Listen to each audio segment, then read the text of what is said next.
Yo, what's up? Welcome back to Let's Chop It Up. How my brothers doing this week? Good, brother. How you doing? Brother. How you feeling, brother? You already know. What's up? I'm good. Anything special anybody's week, man? How's your week, Kelvin? Anything? You know what? I'll tell you. I'm feeling good. I'm feeling good this week. In spite of the fact that we got snow coming on Wednesday, I feel really, really good. You know why? Because even in the height of all of this drama, I'm healthy. My family's doing well. And we have redefined Christmas. Back in the day, it used to be about buying the big gifts and all that stuff like that. I'm taking it back to kindergarten. I'm making gifts. I'm making cards. And that's what it is. That's why I'm feeling good today. You know what I'm saying? They call that Kwanzaa. Yeah. Nah, some people would call it cheap. I'm being fiscally responsible. You know what I'm saying? Okay. For real. Yeah. That's where I'm at right now. I feel good about mine.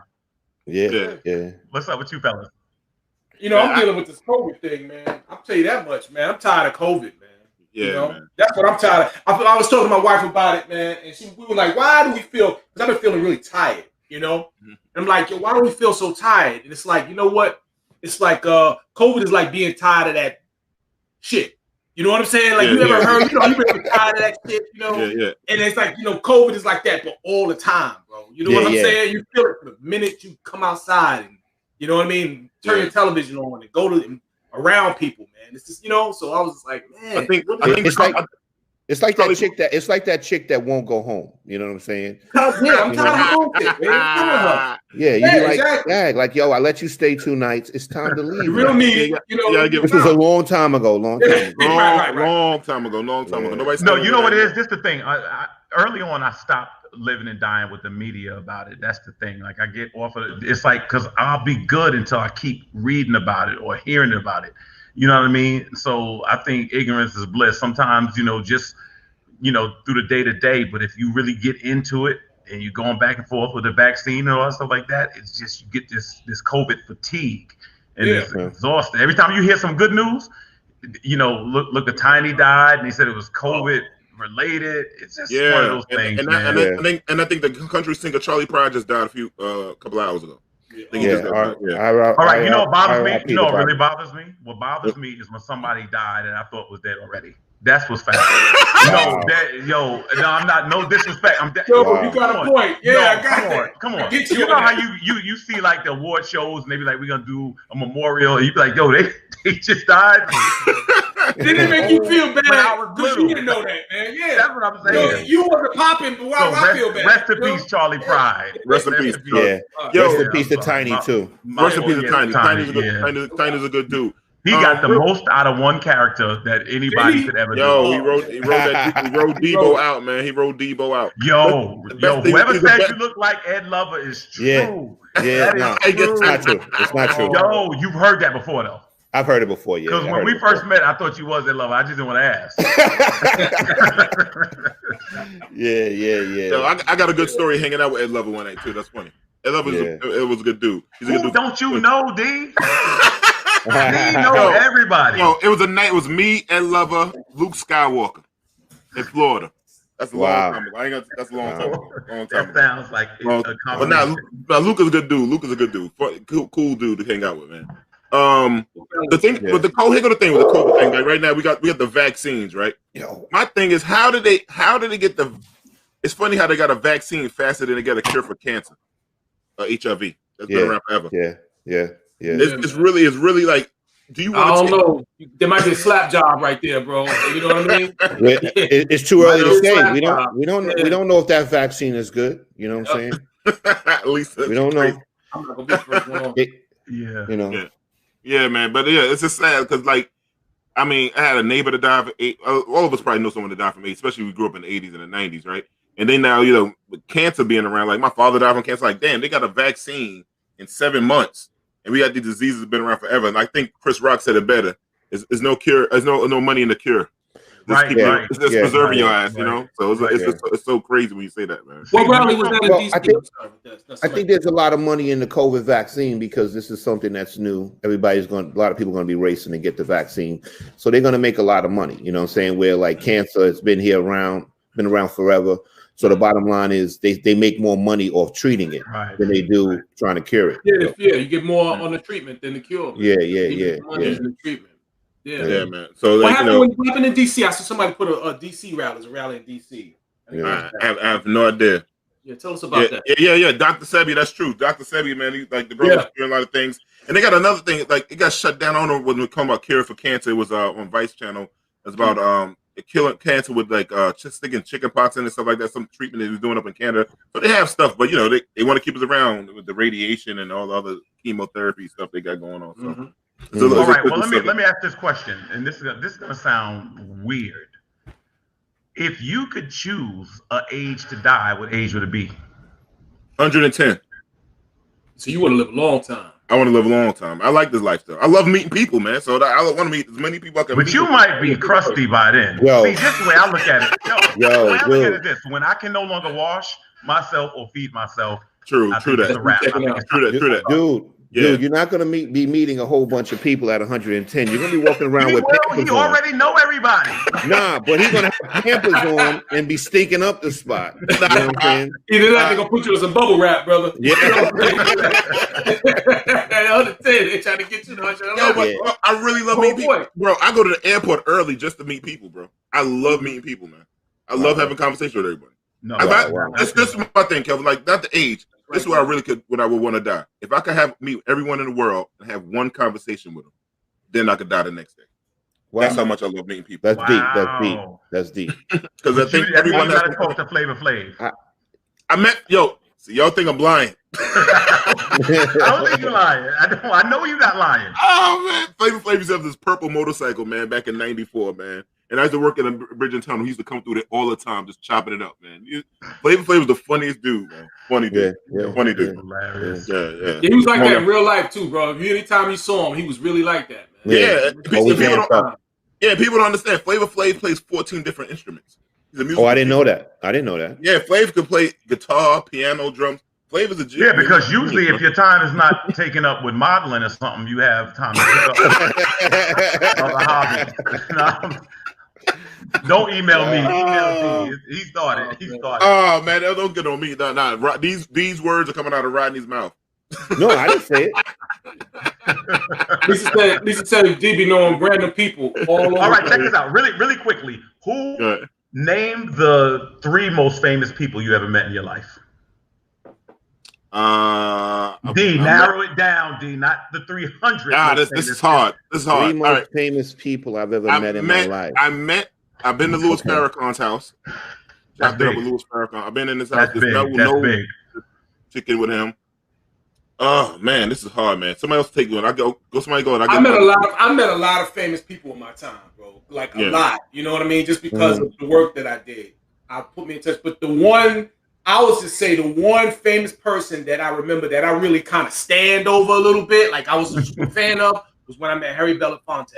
You know what I mean? Wow. Like that was the one time and I was kind of like trying to mic him up and I was like, you know what I'm saying? It was like, this is Belafonte. You know what I mean? I was like, trying to be professional and it was hard, bro. My big son chicken wing reminded me. I met Ike Turner and that was a funny story. I met Ike Turner. Ron, you was with me, right? Yeah, we was in LA together. Yeah, we was in LA together. Ron was with me. Met Ike Turner. The thing is, listen to me. I can confirm a lot of stories that D is telling. People think he's not telling the truth. I know he's telling the truth. He's telling the truth.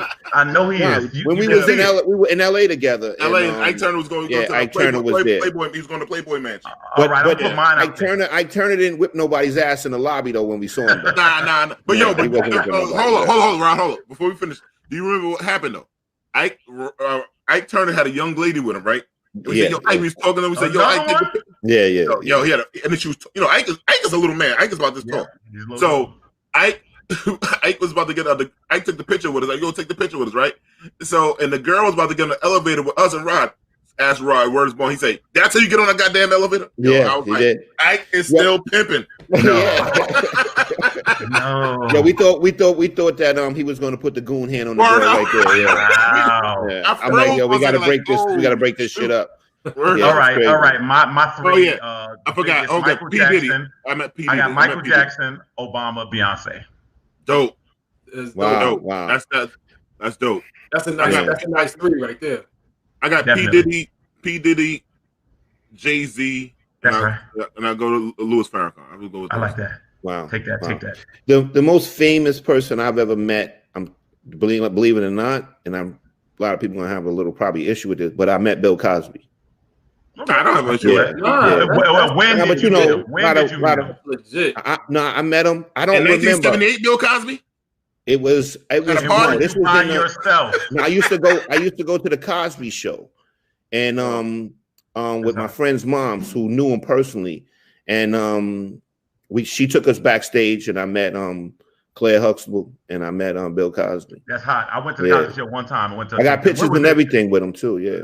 In Queens, Astoria, was it when they were taking? Yeah, that's when they used to film in Astoria. That's hot. But there's a lot of shit I don't remember. I had a couple of drinks and then I don't remember a lot of shit. Yo, we had, in one of the programs I had, was that Silver Cup studio or a different studio? I think it was Silver Cup. They moved the Silver Cup, right? Yeah. Then they closed that, and then I think they started shooting it in LA, I think it was.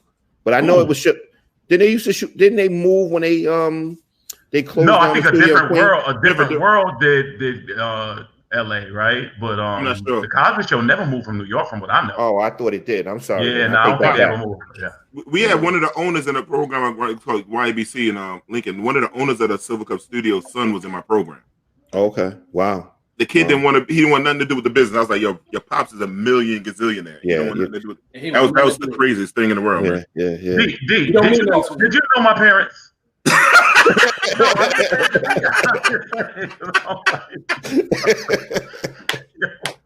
Oh my God. Shit. That's funny, man. Guys, I gotta ask you guys a question. I just recently went to get something to eat for my daughter. Mm-hmm. Did you know McDonald's brought back the McRib? Yes, I heard about it this week. I never had it in my life. I never had a McRib either. People love it. It sells out every time. Wow. I don't know if that's just all fat and some stuff on it. I bet you my big son likes to eat that shit. Right. They know that people like it. They won't keep it on the regular menu. They just pop it up every now and then, almost like a promotion. Yeah. Or something, right? You know how old my big son is, right? My big son older than me. Yeah, he is older than you. His name is Chicken Wing. He'll eat anything. Yeah. Wow. Yeah. And he's got a twin. He's got a twin brother, but you're not the father. You know what? The audience met a lot of people. Look at that. Bill Cosby. Oh, she met Bill Cosby too. Okay. Yeah. Yeah. That's a good look. Keisha Campbell. Speaking of celebrities, right? We had a comedian celebrity this week. Robin. She said the McRib is some nasty shit. Yeah, it's horrible. So speaking of Bill, and then Chicken Wing says the McRib is the best, just like you said. He eat anything. Anything. He's like Mikey. He eat anything, man. Yeah. So listen. This week we had a comedian named Major Hype. I don't know if you guys saw it. He allegedly beat up his girlfriend. That was with him. She showed pictures of her having a blackened eye and some marks and stuff like that. And he tried to cover up, saying he had a heart attack or something when he rushed himself to the hospital. Allegedly, that he said he cut himself. And then people will jump into his aid, saying like, a lot of people fall in love with celebrity about his aid. Like the thing is a touchy subject for me with domestic violence. I know someone that lost their life to domestic violence. So what do you guys think about like these men that put hands on each other, or these celebrities, and all these people that back them up soon when these allegations come out? My father told me a long time ago, man. He said, one thing I would never go with you on. He would have my back on anything except hitting a female. Except hitting a female. He said, whatever you do, don't rape nobody, don't hit no female, because there ain't no reason for it. You know what I mean? And I always kind of kept that in my mind. You know what I mean? Even growing up or whatever, I can say I never hit a woman, in my entire life. I could never understand what it is. Now, some of them will take you there. All right. And I think that some women do take advantage of that. You know what I mean? Like, oh, I'm a woman, don't hit me. Meanwhile, they doing everything under the sun to you. You know what I mean? Yeah. If you approach somebody, if you're like, what's the saying? You mess with the horn, mess with the bull, you're gonna get the horns. You know what I mean? So if you run around hitting a man, every man is not gonna be me. You know what I mean? He's going. Yeah. But I'm not saying that this is what the situation was with Major Hype. You know what I mean? I'm not saying, because I don't know the particulars of it or whatever, and I don't know the severity of it. You know what I mean? So I'm kind of like open and just listening to the conversation, but I really wish he had not done that because I thought he's a really funny guy. You know what I mean? And I really want to think well of him. You know, so I'm withholding until I find out more information or to hear more information about it. Well, I think that I don't think the question is if that's foul or not, because I think it's obvious hitting a woman is foul. So we get that. The question is, you know, going to find out where it comes from. This is something that gets revisited a lot, and a lot of these guys come up where they see it, and then when they get older, when anger turns into rage, that's how they express themselves. What I noticed is there's a lot of people that can only handle confrontation and conflict with that's their resolve. When they get pressed, they don't care who it is. It's like their anger takes over and they see red. And I think that's one of the big issues. You know what I'm saying? And so the reason I never have done it is because as a kid, I mean, from as long as I can remember, it was preached to me the same thing like your father, Derek, that you just don't put your hands on a woman. I was stopping my sister from beating me up, and my father blitzed on me for blocking the punches. Like, in other words, at the end of the day, he was just letting me know how serious it is. Yeah. And so what I believe is this: there's a lot of men that have disdain for women. There's a lot of men that do not like women. I mean, they just have a issue with women, so they don't recognize. And I mean, you know, like Rodney, well, like you were just saying that people, they can take you there. I couldn't imagine if they said tomorrow there'd be no women in the world, I would go and lay in front of a train right now. You know that? I'm dead serious. I mean, it wouldn't be worth getting up tomorrow. And so I just don't get it, but it's serious. I don't really, you know, when it comes to a comedian or something like that, that's something inside. There is something lurking inside of you that allows you to do that. And that's the thing that needs to be destroyed and attacked and dealt with. Well, yeah, I mean, that's part of being a comedian too. You know what I mean? The best comedians have a little dark place that they're willing to touch on and bring out every now and then. And that's what we find funny about them sometimes. You know what I mean? Mm-hmm. And I think what happens, maybe the thought is, listen, don't you know, maybe we need to start taking some of these comedians a little bit more serious. Like, you know what I mean? Like somebody, it takes something to get up and share your pain with a whole bunch of people. You know what I mean? And you know, kind of bursting out the seams. So maybe you might want to pay attention to maybe some of the things you say around that person. But I'm not saying that, you know, I'm not blaming any blame on her at all. You know, you don't touch a woman. You don't hit a woman, bro, especially not your lady, man. You don't do that. There's no coming back from that. Bro. Yo, listen, my family, listen, my favorite niece, I only got one niece, but she's still my favorite. Before we all tell them, yo, you hit a man, expect that smoke to come back. So you got to be careful. Like, don't, like, everybody know my temperament. I know what I'm capable of doing. Do not hit a man, because then, if you're gonna be at fault, you gotta expect that smoke to come back. And if he hurts you, you know what I'm going. Now, what you just said, what you just said, got Stephen A. Smith suspended on ESPN. Serious? I don't know if you remember that. Stephen A. Smith got on there, and he was like, "This is exact words." He was like, "If a dude hits a woman in my family, I can't even over these airwaves tell you what we're gonna do to that man." But he said, I want to tell you, women out there, don't provoke these men, because some of them like that. The blonde-haired woman that used to do the NBA show, her name escapes me right now. She tweets something like, "Oh, I guess if I wear a short skirt, then I deserve to be raped." The next day, they had Stephen A. Smith apologize and suspended him. And I was like, it was so foul. And what he said was what D just said, which is true. At the end of the day, until you get some help or whatever like that, you got to you can't put yourself in harm's way with one of these monsters. Right. That's all they were saying, and it was just foul. Right. No, because you can't listen. There are every man is different, just like every woman is different. Everybody's going to react to a certain situation a different way. You don't know until you find out. Right. We know just as men, like, would you allow a man to talk to you a certain way before you do something? You know what I mean? So, so now here's a woman who, most of us would say, hey, listen, that's a woman, I got to be pretty cool about it because that's part of my manhood. That's part of what I consider being a man. That's part of my self-identity. I'm not, she can go off and do whatever, but I'm going to show respect and not do that. That's a woman. But there's some men out there that, their fuse is a little shorter. You know what I mean? And they're going to you can't react. And men get their ass beat too. All the time. Now, how long are you ready to deal with that? That's what I was going to bring up. A lot of men get beat up. Yeah, in my background, basically, I saw a lot of domestic violence. You know what I mean? Basically, going into people's house, and it basically was like maybe one or three ways. You used to have this guy that's a weak man. He can't communicate. You know, he feel life has dealt him a raw deal, so he comes home and he beats up on his family for no reason. You know what I'm saying? Basically, strictly a coward. Then you got that situation when you got a husband and wife, they have an argument, and then things get out of hand. Then you have the situation where you have a woman that won't stop pushing the issue until she gets beat up. You know what I mean? But and then we have the situation too where we had wives that were beating husbands up. You know what I mean? So I saw it from every single angle. You know what I mean? And I'll be honest with you, the situations where I saw where the wife was beating up the husband, like those chicks were tough. You know what I mean? Like they were no joke. You know what I mean? You could see that they would fight women and they would fight men and they would fight the cops. They didn't care. You know what I mean? Yo, but, I'll tell you one woman I wouldn't fight is Killer Mel. Nah, I wouldn't want to fight. Mel give them boom boom bow. But listen, I don't know if you guys saw this guy named Kevin Samuels, right? He had a clip and he was really harsh. I guess he's a counselor, a therapist. I don't know what he's really harsh on this woman. He also did it to men too. He gave men some of the men that smoke too. He told the woman basically that she wasn't worthy of the kind of man she wanted.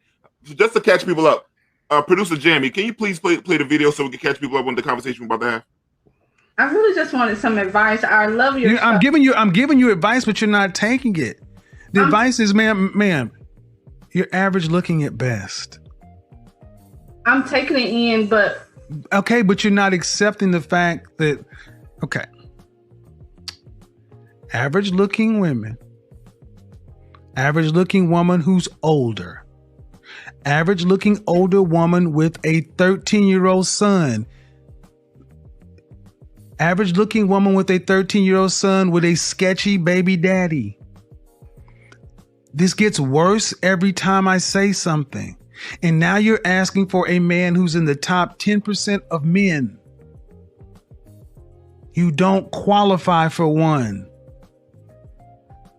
And you're making, I don't want to have to go there, but when you put in all these other factors, why can't you just get a man that's an average guy? Sometimes I feel like in order to fully submit, I have to feel like he's in. Well, then you're gonna die alone. How about that? Let me just cut to the chase, ma'am. You can feel like what you want to, but women like you die alone. Straight up. Because you think you're better than the men that you qualify for. And the only reason, honestly, ma'am, that I can see a woman like yourself really thinking you deserve more is because you earn more money than most people around you in North Carolina. But if your ass worked at the post office, you would not think so highly of your opportunities. And that's the reality. Men don't care about your money. Not the kind of men that you want. We don't care about your money. It ain't ours. We care about the fact that you are older and you got kids. And you're average. Whoa. It's so many layers to this. First of all, why is dude in the dark with a candle? I don't understand talking with a candle. I don't know. He's like creating a romantic atmosphere for himself, right? Well, he just goes off, bro. Yeah, he's juicy. You know? Yo, I'll be honest with you though. I think people, despite how terrible he is and how he's attacking this woman's self-esteem, people gonna still tune in and watch that shit. They like that shit. Yeah. Yeah. Yo, that's how they need it. That's how they need to hear it. You know, people like trauma, but people saying Chicken Wing said that he kept it a buck. I mean, it's always someone out there for someone. Like, the way he said it was just so harsh, like saying she's average at best. I mean, come on, bro. I mean, he doesn't know this woman personally, correct? Mm-hmm. No, I don't think so. Yeah, he's just somebody that called in. Yeah, I think he's based out of Atlanta, and she called in from North Carolina. And he does this to men. He does it to men and women. He called a man, told a man he's fat with a little penis and all kind of stuff like that. And he's from Atlanta. He's in Atlanta, right? All right. So okay, let's chop this up. Let's chop it up. Go ahead, Kelvin. This is the reality. First of all, looks are all subjective. all subjective. There are millionaires married to people that look, I mean, like before and way before. Secondly, you know, this goes back to what I said about not liking women. To me, that's not just harsh. That's just that was just foul on a different level. First of all, I thought the woman was attractive. I didn't think she was unattractive. You know, and he's saying, you know, you're average at best and things like that. First of all, whenever you make those statements, you got to be very, very conscious. You better be Denzel or Boris Kojo behind the mic talking about something you look average at best and all stuff like that, you know, because people gonna turn that same, you know, lens on you. I thought it was foul. I thought it was disrespectful, and I don't agree with it. I don't. First of all, now that looked like the low self-esteem network. That's what it looked like, because you know, for somebody to dictate anybody to listening to him, right? That's what I'm saying. For somebody to tell you you're gonna die alone and all that stuff like that, that's absolutely absurd. That's ridiculous. You know what I mean? Because if somebody loves you, they love you for different reasons. Because let me tell you something. I don't care who you are. I don't care how fine you are. One day the figure 8 gonna be a figure O. One day the Coke bottle gonna be a mayonnaise jar. That's just what it is. So if if your whole thing is predicated on how you look, that's gonna change. That's the bottom line. And take it from me. I used to be a sex symbol when I was 26 years old. You know what I'm saying? But you know, it didn't last. So that's what it is. Right now you're just an international man of culture, right? You know what I mean? You already know. What kind of man was she asking for? She was asking for a man of 6 figures, like $100,000, like, you know, in certain states. She was asking for a man that's just based on finances. She wasn't asking for somebody that cares about her, so that loves her, you know, wants to spend time with her. She was just, her qualification was based on money, right? Good point. Yeah, because I think the backstory, she has her own business. I think she has like a pet grooming business or something like that, and she makes 6 figures in North Carolina. And then, and so I think she wanted somebody to match. Maybe she's in a little town like Greenville, North Carolina, something like that, where an average salary is like $35,000. You know, so okay. So the thing is, maybe she needs to move and go somewhere where a lot of people making 6 figures. If it's all about money for her, you know what I mean? You know what? I'll be honest with you. I don't. First of all, I think we didn't have the full context. We don't know that if it's all about money for her. Now she said she echoed. No, I'm just going by what D had just said. You right. know, no, that's what she said in the conversation. But you remember when we had D's niece on, she said the same thing. I don't mind that. You know why? Because it is your standard. You know, for years, there are certain people that accept anything. So now I agree with you, Rodney, that, you know, you don't want to love somebody based on what they make. Based on their salary. I absolutely agree with that. But what I'm saying is that's not love. That's not love. I agree. Yeah. But my mother years ago, I told my mother back in the day, I was like, money doesn't buy happiness. And she was like, neither does poverty. And you know what? I realized something at the end of the day. You know, someone being able to hold their own at least is very, very important. Now, I come from the old school. Yeah. Go ahead, Derek. I heard, see, this is the thing, and I gotta go through this with my wife a lot too. I think what we may be doing is we may be just kind of putting our own standard on this, because really they told us what the standard was in the clip if we paid attention. Apparently she wanted what he considered, or maybe her considered, the top 10% of men. Now I don't know what that is. I don't know what he was talking about pay scale. Okay. So if that's what we're talking about, then you know. The thing is this: is she around where she's around men that are in the top 10% financially in the which she lives? I don't know the backstory. I'm sure it's relative to where she lives. Me personally, I'm against women shopping for men just for their salaries. You know what I mean? That's not to me. That's not trying to be in a relationship. But Rod, do we do that with the way women look? No, I mean, I don't do that. If I'm attracted to the woman, I'm attracted to the woman. You know what I mean? But you know what I'm saying? Like, at the end of the day, if somebody said, Rodney, when you were looking for your wife, it was important that I want to ask this question. But that's important to you, though. Remember, we just said looks are subjective. It's subjective. But what I'm asking you is this: the woman that you are in love with right now, is it important at all that other people find her attractive too? No, I don't live like that. I don't tell you the truth. Never. Yeah, never lived like that. No, I mean, of course, when I was younger, I mean, I'm a grown man now. I mean, Dia tell you, I really don't care what people think. Like, you know, I've always learned that those type of decisions made based on what other people think will kill you at the end of the day. Yeah. You know what I mean? So the thing is, I look at what works for me, what works for my family, what works for my kids, what works for my wife. You know what I'm saying? Now, I don't care if another man doesn't find my wife attractive. That has nothing to do with me and her life. You know what I mean? It doesn't play any role at all. You know, Okay. it's not even a thing. It's not even a qualification. But now that's being married with a family and stuff like that. When you first started dating her and you brought her around, did it stroke your ego that everybody thought she was fine? Well, I mean, when I brought her around my family didn't tell me like she's fine. You know what I mean? They said she's nice. You know what I'm saying? They look at her character more so than her looks. You know what I mean? But the comments are going off today, man. The comments yeah. All right, so just to be clear, I think that finances shouldn't be the first thing you look for if you're looking for a relationship. If you're thinking about finances first, then basically you're looking for somebody that basically can take care of you, buy you stuff, and that to me that's not the stable relationship. You know, so if he loses his job, then basically the relationship is over. If devil's advocate, okay, so finances is not important, but if you ask around, the number one thing that breaks up a relationship, breaks up a marriage, and assuming that marriage is the ultimate dream of any relationship, might not go into the relationship thinking marriage, but if you wind up married, that's like that's it, that's the dream, right? The number one thing that breaks up marriages is finances. You know what I'm saying? It's a big thing in divorce. So I can understand. Maybe can we understand if it's maybe somewhat of an indicator? But Derek, those times where marriages are broken up as a result of finances is a result of misspending, people overspending, people not saving money, and then they get themselves into debt, and that destroys a marriage. But to be able to basically be able to say, well, I only want somebody that makes a certain amount of money, because me personally, if you make $40,000, $60,000, $70,000 and you a good chick and you're going to hold me down and me and you hit it off and it works, I don't care about that $40,000. Right. You know what I'm saying? Because the thing is, I could get a chick that makes 6 figures and she treats me like garbage. A man could marry a McDonald's worker. You know what I mean?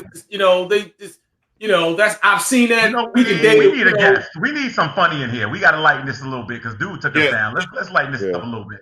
Nah, no sir. I'm in love with a stripper, so I right. So she could come in with no, whatever. Strippers make good money. That's not the issue. That's true. But but a lot of people saying that the lady has low self-esteem, like because he said some other stuff to her before. If you guys saw before, she said that she rated herself as a 5. He said you're a 5 without makeup. He said with makeup, he said I'm a 6. So she does have low self-esteem. So I'm just reading some of the comments, and I think Monique is right. If you bring home somebody ugly, your family gonna let you know. Yeah, they're gonna let you know. They're gonna let you know. Yeah. They're saying that she's not too fine on the eye. Also, people lying about finances breaks up marriages. Also, finances. If you bring home somebody ugly, as soon as they leave, your family will say it. Then they'll say, "Whoa, she was busted." But, women are attracted to things other than looks. So I see some nice looking women with ugly dudes. Yeah. Hey, listen. One of our guests tonight, he's an ugly dude, and he got some attractive women over time. So but before we bring him in, like we got our sponsors back this week. So Sammy Jammy, can we get to the commercials today, man? We gotta pay the bills.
Yeah, D, that's you, baby. You know what I'm saying? Ready for the work Zoom? Yo, got mine, order mine. You know what I'm saying? Got my Margot Priestley. You know what I'm saying? Got my head turban on. Listen. That's a good look. But I just want to say one thing: we not gonna get nowhere. As a B-word. It's good product placement. You know what I'm saying? Yo, that's right. You know what I'm saying? If Nick Cannon can do it, why can't I do it? You know what I'm saying? There you go, make it work, man. Make it work. You know, I think these things might give me some muscles. That's hot. You know? That's hot. Yeah. But not on you, but it's hot on somebody else. This goes to show you how far Chop It Up will go for their sponsors. Listen. We work for you. That's right. We work for you. Bro, You can own us. I was gonna put on the earrings too, because they got earrings and everything. You know, my nerves. I was gonna put on all the accessories. I was gonna accessorize my stuff. Yeah, you know. No, so we having a little fun today. So like, I thought about like, hey man, we just chop it up one of my ugly friends and whatnot. Man, this is a good brother, man. You might have seen him a lot of places. He hosted a show. He's the youngest person to ever host Showtime at the Apollo. He did Def Comedy Jam. To me, his best. He was on 93.7 The Beat in Houston, Texas. But his best job I ever seen him had, he's a girl dad, and he's one of the best fathers I've ever seen out here do it, man. Welcome, Rudy Rush. What's up? What's up, bro? How you doing, brother? Hey, how you doing? Looking like one of them ugly chicks you bring to the crib. Yo, you bring a chick like that to the crib, you like, yo, she got a lot of money, right? Yo, we gonna start calling D Precious. Hey, Precious. That's hilarious. Yo, what up, Rudy, man? Yo, me and Rudy go back 20-something years, man. We was young when we met, man, a long time ago. I was there the first night that you got on stage, Rudy. I think you know what? Yeah, unfortunately for you. Yeah. You did bomb, but you came back, brother. You did bomb, but you came back. Absolutely. Yeah, it's been a journey. So Rudy, man, what made you get into the comedy business, brother? You know, it's funny, when I got out of high school, I went to high school in South Carolina for about 3 years, and came back to the city. You know, I'm from Harlem, New York, and I started working at a law firm on 55th Street. And this is why I kind of like, you know, I don't want to start preaching already, but this is kind of what I tell the younger generation. If you're watching, if you got kids, Rudy, I hate to interrupt you. You said you went to high school for just 3 years? Well, 3 years. I went. Listen, no. Yeah, I was in an advanced program. No, I went to Andrew Jackson for 1 year. Oh, okay. You left that out. Andrew Jackson and John Bell. Then I went to South Carolina for 3 years to finish high school. Oh, okay. Rudy had a real small classroom where they never left the room. They stayed in the same room.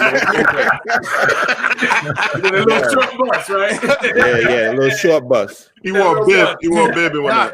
Yeah, so I always tell young people, like, you know, how I came into comedy. I was always a funny dude, like a class clown sometimes, or just had a great sense of humor.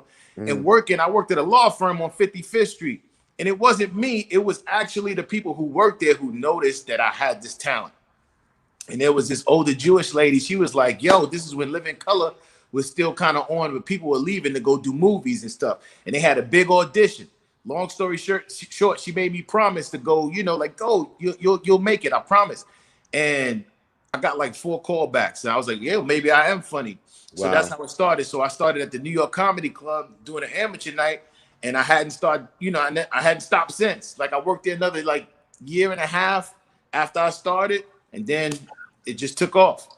Okay, so I caught you on the second ball night there. I caught you at the Boston Comedy Club then. That's what you caught me when I was doing the White Club for like 2 or 3 months. They had me feeling safe. I was like, yes, right, I'm the funniest black guy ever. I went to one of them black rooms. They was like, yo, chicken wing. We call the first night he bombed. Chicken wing. We call it the Rudy Rush. Yeah, he did. Oh man, that's hilarious. Let me ask you this question, Rudy, if I can.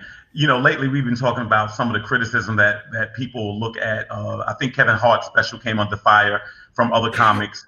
And one of my friends was saying she thought there was kind of like a fraternity amongst comedians where you wouldn't really publicly, you know, kind of dissect someone else's art. Is that a thing now? Is that an unwritten rule, or are we kind of going into a gray area with that?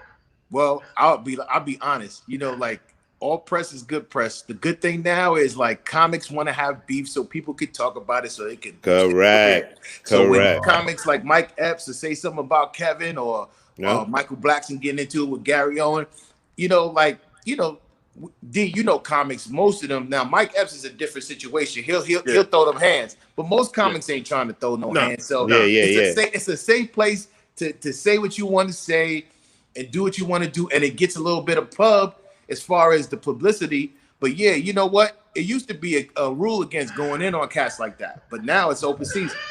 Yeah, cause like when we like I'm not saying we coming up, but we all been in the comedy club because you think about Rudy came up. We was in the club. Mike Epps. It was Chappelle was there. We had everybody was back then. You name it, blacks. Everybody was in the same room. It was a different atmosphere back then compared to how the comedy scene is now. And not, you know, it was a lot more respect. And then, you know, sometimes cats bring it on when they get to a certain position. They get this little air about themselves, which I understand because I've been on both sides of, you know, like the hustle and the famous side. I used to always feel bad when I used to see, and fellas, you probably experienced this before. You see your favorite celebrity, you be like, "Yo, what's up?" They be like, I don't know sucker. you. He's a sucker, you know what I'm saying? But to be honest, working on the Apollo, doing stuff around Steve Harvey and all these other celebrities that I've been around, every third or fourth person is asking for something crazy or some crazy person, and it turns you into this person that kind of cuts yourself off from you know, being a fan-friendly person. So, you know, it's a easy thing for me to see, but it's tougher sometimes for people to see people like Kevin Hart or Mike Epps being a little distant. Ricky Smiley is another one that's known for not wanting to take pictures and stuff like that. So it's a crazy business. Hey, Rudy, let me ask you a question. You've been, like you say, you've been around a lot of these big comedians and everything. These guys are celebrities and stars now. Like, what is the one thing that you think that you've seen they all sort of have in common? What's the one thing you glean from them? You know, they always say comics come from a dark experience, and I'm no exception. But I think that, you know, like, you know, with Kevin, he wasn't an overnight success. As D could tell you, he used to be running behind us and going on first on a New Jack segment and stuff. Yeah. He just had a different work ethic, but he was built for it because, I wouldn't say because of his stature, because he's a small guy, but you all guys know that guys that seek that attention, he was ready for it. You know, most guys, you know, are not one to be like, oh, let me clown around with these people or hang around this or tolerate. A lot of men don't tolerate certain things. Word. And it doesn't mean you're less of a man. It's just certain things, me personally, I've been in rooms, I was like this, yo, somebody gonna get hurt and they gonna act like I'm crazy. Yeah. Right. So it just so when I saw how he maneuvered in certain aspects and stuff, it was different. And just like with Steve and those guys, Hollywood, they accept and they appreciate older black men. They ain't play with them dudes. That's why the Kings was able to do what they did, because it was on a respect level. You ain't about to disrespect no 40-year-old, 50-year-old grown black man. You ain't about to do that. And so that's why that was a great movement for them and for comics altogether, because it propelled us into a whole nother level, making a whole different level of money. Hey, Rudy, Rudy, we got a question. They want to know, can you share your experiences working with Doug Banks? Oh, shoot. Let me tell you. It was actually, I worked on that show for 8.5 years, and it might have been one of the more difficult, comfortable. It was like the most family situation I've probably been on. It was great money. It was great. I had an opportunity to do something different. They took him off from BLS in New York, and they offered me the gig. And at the same time, Doug had offered me, you know, a gig on his show. It was $50,000 less. Had no radio experience really up until that point. I was like, let me go work with a legend. Let me figure out how to do it, because I'll get on in New York, and I'm from New York. So it's a little harder to win where you from sometimes. People be like, nigga, that was funnier than that nigga on the block. I was like, let me learn from a vet, him and Didi, and I felt like, you know, taking that $50,000 hit at the time, for me, I was making great money on the Apollo and things like that. So I was like, oh, it'll keep coming. And it did. It fed me well, because my career actually did pretty good even after leaving this show. So, but working with Doug was fun, because like I said, I learned so much, and it was fun, and I got to go all over the world and all over the place. So it was actually really cool. And even though I got let go of his show after my 8.5 years there, you know, people have grudges and stuff, but just to show you how things come full circle, I hosted his funeral. His wife called me. She was like, I can't think of anybody, because we became friends after I left the show. So it just shows that, you know, sometimes things are for you. You gotta move around.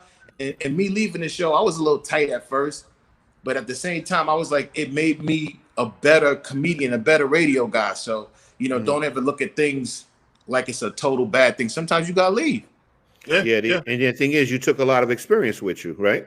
I did. And you know what's so funny was like it was like the Karate Kid, that wax on, wax off shit. I went to a new job. I was like, oh, this what he meant. Okay. Yeah. And people was like, how you do that? I was like, I watched this dude do it. I used to make fun of him. And now I'm, you know, doing things in radio terms, like, you know, hitting the post and things of that nature, which most comics couldn't do. I can go rip a stage with Lil Wayne for an hour when he, you know, it just put me at a different place as far as radio and comedy at the same time. Rudy, let me ask you a question, man. You know, you and I talk about this a lot. Joke jacking. I can't stand it. I can't stand comedians that rob. People don't understand. Can you explain what joke jacking is and how it comes about, and with younger comedians to older comedians, how that all plays out, man? Yeah, there's a lot of joke jacking going on. There's 2 specials with my jokes in it right now. It's like I feel like Jadakiss right now. Sign anything like Rudy Rush, sign right here, because like I got the blueprint for a few guys' jokes. I won't put them on blast, but joke jacking has been going on from the beginning of time. The great Robin Williams was a notorious joke thief. Carlos Mencia. There's a few African American comics. Arnez J. I love him, but he's been known to steal jokes and stuff like that. Sometimes it's flattering. Sometimes it's like, you know, you patting yourself behind a person so much you don't even know you're doing it. There's some blatant guys who do it out there, but yeah, it used to be met with some aggression, like Ricky Harris and Martin Lawrence back in the day. Freeze Love had to smash out on SJ. It used to be real physical. Now, you know, everybody got Twitter fingers. Everybody know everybody in the hood now. These famous people got gang affiliation. You be like, put the shoes on you, man. Damn, oh, Joe. Yeah, it's still jokes now. All you gotta do is have a friend that's a crip. You like, damn. Know the mob. Yeah, man. So Rudy. So it's a lot. It's not as much. I mean, if it is going on now, it's not step 2 at all as much as it was in the past. It was the Wild Wild West back in the day. Yeah. Rudy, do you think that comedy's changing a lot with all these internet comedians with all these skits and stuff like that? Absolutely. It's a good thing. Sometimes it's a bad thing. You get the good and the bad with everything. Just like with Def Jam, it brought a whole flurry, like a plethora of different comics that you would never see before. So I'm sure the comics that was eating at that time, like, God damn, this BT Comic View is that, you know, they were mad that the young comics was coming in. Now, I do feel like these internet comics, they have something really good, but they have to sustain it. And some of them are, and some of them are not. They're messing up because they get these big budgets. These schools or these places are like, oh man, this dude's got 50,000 followers. His skits are funny. They bring him to a show and they give him 20 grand. And he don't know how to tell a joke. Correct. But there are some who's smart, who get on stage and try to follow or learn how to host and get some other comics, take that 20 grand, chop it down to 7. And divvy it out and have some longevity. So I commend those guys because I worked with a few of them in Houston and tried to give a platform to those guys while I was there. So I commend them. But yeah, there's a give and take. You know, things got to evolve all the time. Rudy, let me ask you a question. What are your 3 favorite comedy specials of all time? Not comedians necessarily, but your 3 favorite comedy specials. Yeah, I was talking about that today. A lot of people call Dave Chappelle a GOAT. And maybe because I work with him and I know him, it's almost like those guys you think hate on Jordan because they played with him. Right. You can't discount Eddie Murphy. That Raw was ridiculous. Sick. Yeah. It was ridiculous, and what he did in his career and all that stuff, it was just paramount. Even Richard Pryor, he had good specials, but that Raw made you be everything from every black comic. When you got your special, you tried to put on some leather. Yeah. Go check it. Martin Lawrence, you know right. Mike Epps, Kevin Hart, me, everybody done put on some leather. Dudes was wearing leather drawers back then. Yo, Eddie Murphy, and because one of my people was like, yo, but he stopped doing. He don't do comedy. He didn't have to. No. So that's one of my favorite specials. Actually, you know what? Dave Chappelle, the first of the last two specials he did, like one of the Sticks and Stones, I thought that was really good. It was clever. It was real funny. So I kind of put that up there. And then, be honest with you, Wanda Sykes had put it down one time. Like one time, Wanda Sykes, I was like, and I'm a comic, so you have to excuse, like, it wasn't a critically acclaimed, but as a comic, it was just punchy, punch. She was real. And for a woman comic to go out there and do that, because they always so they always running against the grain because they don't get as much props. I thought Wanda Sykes was dope, so I put her in my top 5 of all time. But yeah, that raw, Delirious was corny, but we were so amped off of Eddie Murphy. Delirious is dope too. Really, the most critical, and to me, it's the corniest dude that always like criticizing other comedians. Faison, the fat dude. Yeah, well, he's a hater on everything. Like, I mean, like, dude, you're not funny. You haven't. What's your favorite Faison joke? Him playing Big Worm. That's not a joke. Exactly. That's a character. I don't consider, and I'm not gonna sit up here and say I don't consider Faison a comic. He's a comic. He's a comic that's very opinionated. Like, I would rather him be like Ari Spears got a big opinion too. Ari Spears. He be stepping out of line too. But but he's funny. Yeah. I give him that. You know what I'm saying? At least he back it up. I've never seen Faison funny to the point where, I gotta go see Faison. I didn't know he did stand up. There you go, and that's just fact. I never did. Now, there's one thing I always want to ask a comic, and this, I'm so impressed with comedians for this regard. I've gone to comedy shows and seen the comic out front, and I realize it's their job. They're just in their headspace or whatever. And then when that light comes on, and it's just you guys hit another gear. I think it's impressive. Anybody can be funny at moments, but you are paid to be funny and have to do it on cue. But I always wondered how you guys do the transitions between jokes. Like you just mentioned, when I think about Delirious, I think about 6 bits. And I mean, at one point, I'm looking at Eddie's transition. He's like, oh, man, it's hot in here. If anybody hears the ice cream truck go by, let me know, get me something. He goes right into it. How do you guys, is there something, you guys don't have a prompter or anything, you're on stage. How do you keep these stories and mesh them together? That's what always impresses me. Well, yeah, a lot of us have a routine, but then there's certain triggers in the audience that things will happen. A joke will be so hot that it comes in a lot hotter than you even anticipated, which all comics want their jokes to come in a certain way. But if your third joke it sounds like it's your last joke, like the funniest joke you ever told, then it starts to bleed into something else. And you have the transitions in your mind, and you see a couple in there. You like, all right, when I finish this joke, I'm gonna ask, oh boy, how long they've been together, or things of that nature. So everybody has a different way of chopping it up. But yeah, there is a plan in your mind. But most great comics got the first 2 or 3 jokes in their mind already, and after that, it's whatever. Rudy, have you ever had a heckler that ever got the best of you? Nah, but let me tell you, the one time that I got heckled and it affected me, hosting the Apollo. I'm the host now. I never got heckled as the warm-up guy for 3 years. I'm the host now. Nobody heckled me. One time I heard like, yo, you corny as shit. You terrible. I'm like, who the fuck? I look up in the booth, on everything. I look up in the booth. It's my cousin. Wow. Yo, no more tickets, no more free tickets for him, right? Yo, family reunion is over. Yeah. Fellas, it was my big cousin too. First cousin, he's 7 years older than me, so I looked up to him and all that shit.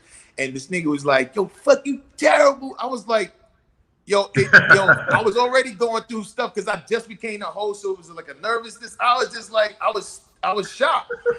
And then afterwards, he was like, "Yo, I was trying to make you better." You know what I'm saying? I was like, yeah. Thanks, fam. Thanks a lot, fam. Right? It took years. It took years for him to come around. And to let y'all know how life is. You know how life is. It took years for him to come around. He was like, "I'm sorry about that. I was jealous, or I was hating, or whatever," because he was trying to play it off like he was helping me. Yeah. So that's the only time that I ever had a moment where it was just ridiculous. Yeah, that was the worst. I missed this night you hanging out with Chicken. It was a comedian and didn't know you was a comedian. Because a lot of young cats don't respect us older gentlemen. And can you tell us a little bit about how that transpired? What you tried to learn, teach a moment for that young person? What was that? I think y'all was in Harlem. Y'all was hanging out, and the comedian came at you because you came with your glasses on. He's like trying to crack jokes on you. Yeah. So, fellas, we was at this little comedy lounge in Harlem, and that's where I'm from. So I'm sitting in the audience. Me and Chicken Wing, we just chilling. My man Chicken Wing, and he starts roasting me.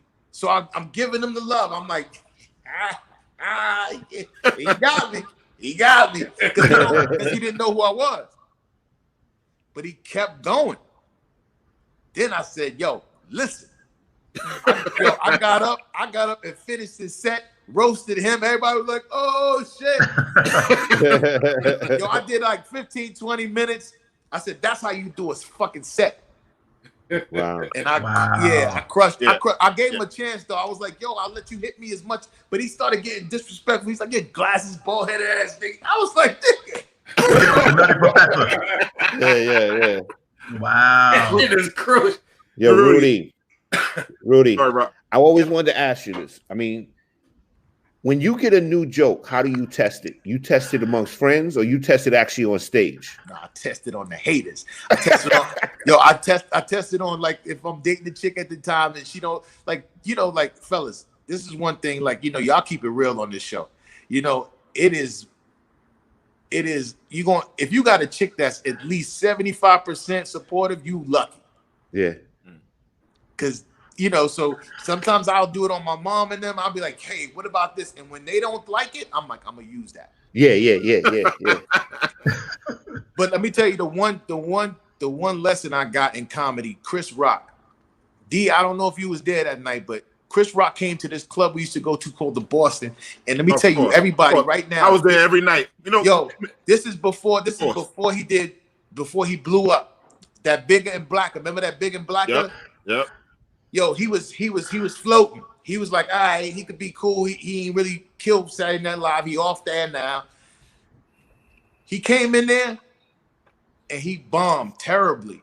Mm-hmm. I mean, Cass was in the back, nigga washed up, blah, blah, blah, blah, blah. And he just was, and like months later, that Big and Blacker came out. Every joke he told that night, that bomb, was on his special. Yep. Wow. He was just working it out. And that's what gave me, you get these little nuggets sometimes. It gave me I lost the fear of going up there and bombing with a joke. If I know it's funny, I'm a funny guy. I wrote it to be funny. Maybe I'm performing it wrong. Or maybe the cadence, or maybe the timing is off. And that's what he was showing us. Right. And if you wasn't smart enough to see that, then you ain't half the cats that was on that night that was clowning them ain't doing nothing right now. Facts. And we seen them all come through there. Everybody came through the Boston for $5. For $5. That was the best deal in the city. I remember that. Best deal in the city. We absolutely. You could be sitting next to Prince or anybody. Anybody was in there. Everybody was in the Boston. Shit only held like I didn't know Prodigy. I didn't know Prodigy from Mobb Deep was smaller than Kevin Hart. Yeah, he's short. They're both short. They're both short. Yeah. Yo, we was at the top of the stairs. I told my boy Talon, who was running the club, I was like, yo, my man down there like a wild little Mobb Deep nigga. He's like, that is Mobb. Oh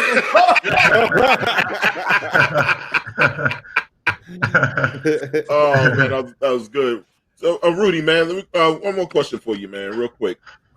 What's the top 5 comedians now? Top 5 comedians out right now. Bill Burr is definitely my dude. I like Bill Burr. Chappelle's up there.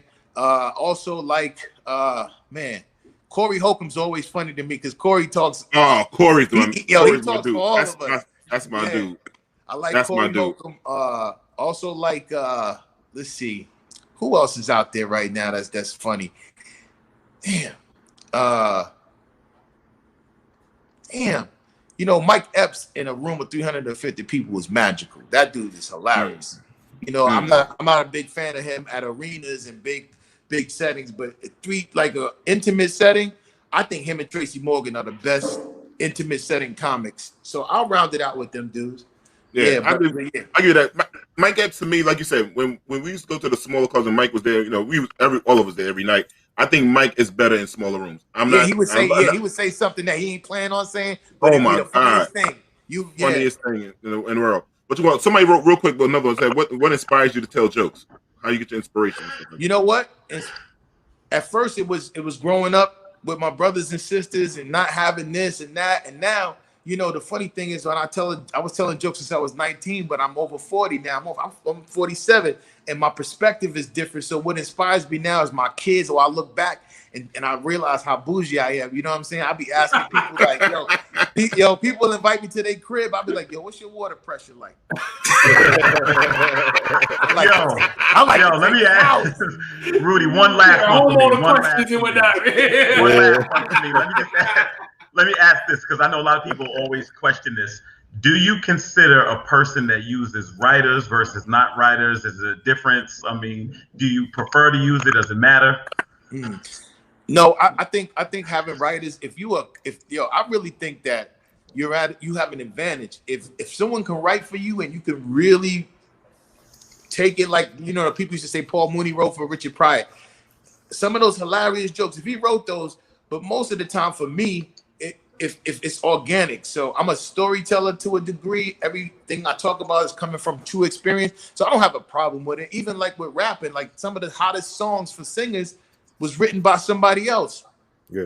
You know what I'm saying? Yeah. Some people are not performers. They're just artists in a different way. So I don't find nothing wrong with it at all. Yo, Rudy, now man, listen, wait a minute. If the nigga's writing my jokes for this nigga, like, yo, you writing my shit for him. Hey, Rudy, me, you, and Chicken, we gotta get together and write some stuff, man. We gotta take this paper, man. Dudes. We gotta get this paper. Me, you, Chicken Wing, and Rod, you can finance it and promote. You gotta we can put together a show. You know, you got some guys some money. You got Kelvin, you got Rod. You know, these guys got some money in there, man. So, there's a tour going. After COVID. Yeah, two more questions, Rudy. How's COVID messed up the comedy thing for you, man? Oh, you know what?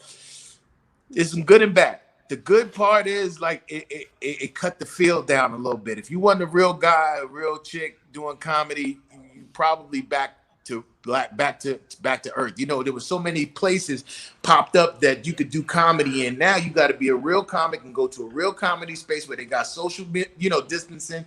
There's no little spots opening. So now you got the real rugged, the real comics going places. You don't have a comedy night in every city, 10 different shows with some guy who decides he's a comic. That's the good part. The bad part is, it's very difficult because some comics who are real true comics, when the COVID hit, they was booked 6 months in advance. I know they spent that money in February. We all done been there. Oh yeah, I'm getting 20 in September. Let me take this 10 real quick. And that put a lot of comics in a bad position. If you see some of your favorite comics on the road early, that's probably a thing. They got these big houses in California or wherever, taking care of family. So it kind of put some comics in a bad position. Rudy, man, I want you to promote some things. Tell us about your mama's boyfriend and all the stuff you got that's going on. So I got a podcast on Fly TV / Griffin Icon right now. It's pretty dope, but I'm actually coming out with another podcast where we tell stories because we were promoting it on IG and it turned into like this great storytelling thing and got a bigger fan base. So we're gonna be coming out with that. Your mama's boyfriend. We on the second season right now, and it's everything that you either been through as a kid or you went through dating chicks who got kids. It's a funny little like one-on. It's a minute and a half, but it's a nice little sketch thing that goes into the whole interior of this dude. He's a savage. He's a nice guy, but he eating the kids' food, drinking the Capri Sun, using the bathroom and calling them in there. The dude is ratchet. Also, just working on some projects right now that I'm gonna be out in California and then working on getting back on the radio. There's some great projects that may be coming up with some big names, myself being one included in that. So I'm really looking forward to that if that's a possibility. But yeah, just seeing what the next situation is gonna be like. So if y'all can't follow me at Rudy Rush, and it's always something going on. On Instagram, give us your Twitter, Instagram, Facebook, all that. Yeah, everything at Rudy Rush. And then, like I said, I got the girls for Christmas, fellas who do child support. You know how it is. I ain't getting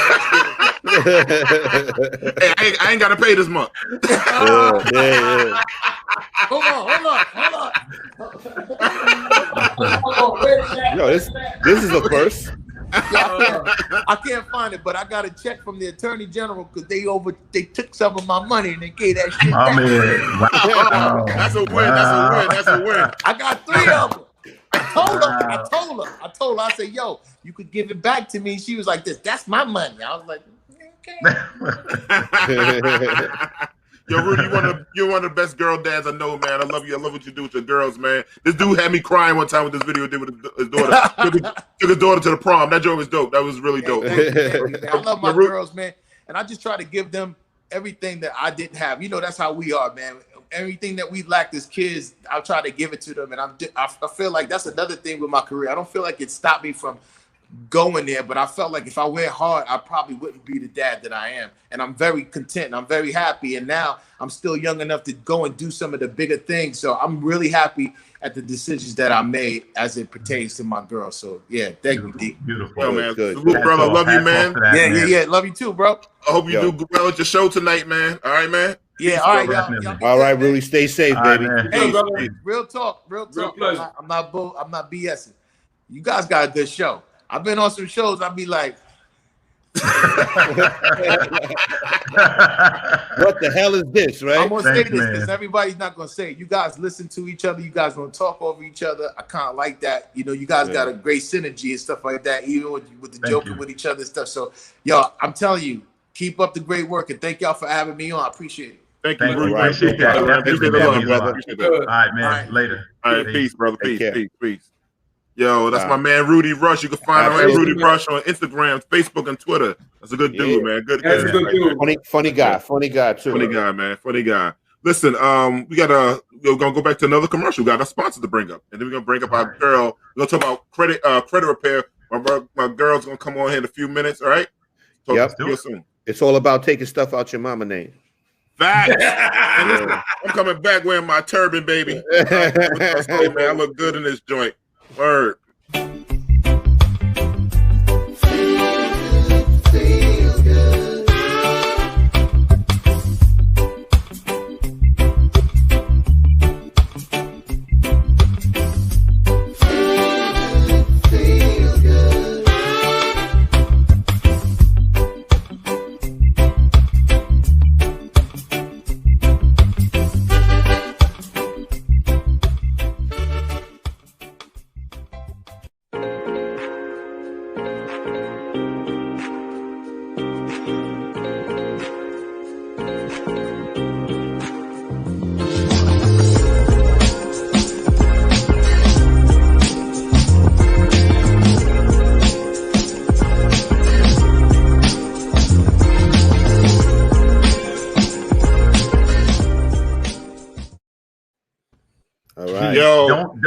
Those headbands look great. When you put it on, it changes. I'm just telling you that right now.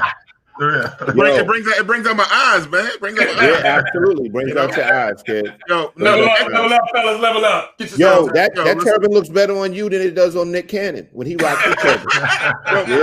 These are all crafted, handmade turbans, man. Absolutely. No lie, I'm not gonna lie. Yo, the ball on the front makes you look cute, kid. You know what I'm saying? Look, it looked like I'm going to tell Gene to give you 3 wishes. D, I'm going to protect you from yourself. Wait a minute. Somebody said Demanda is back. Cut it out.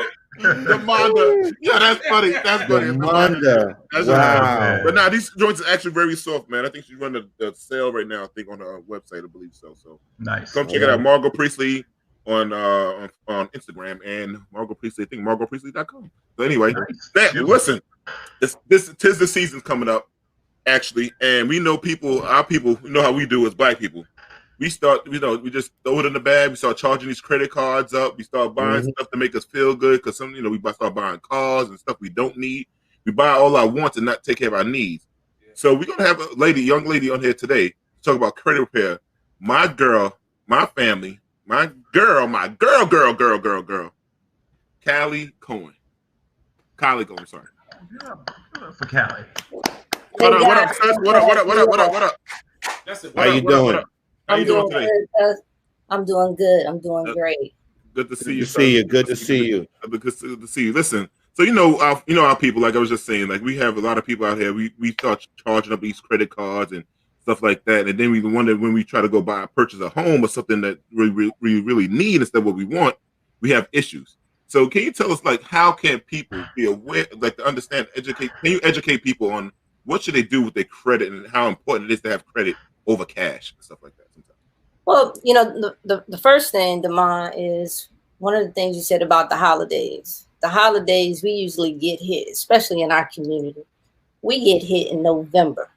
We go out for Thanksgiving. We go out and we buy this big old meal that we typically spend on 2 weeks worth of groceries, right? So we go out, we buy that big meal. And then the next day is Black Friday. We got to catch all the big sales because, we got to do it up big.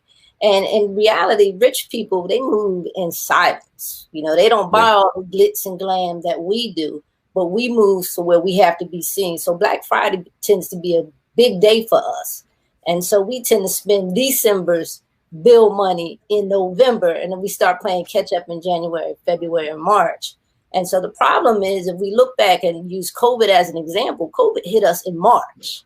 That was right after that holiday season.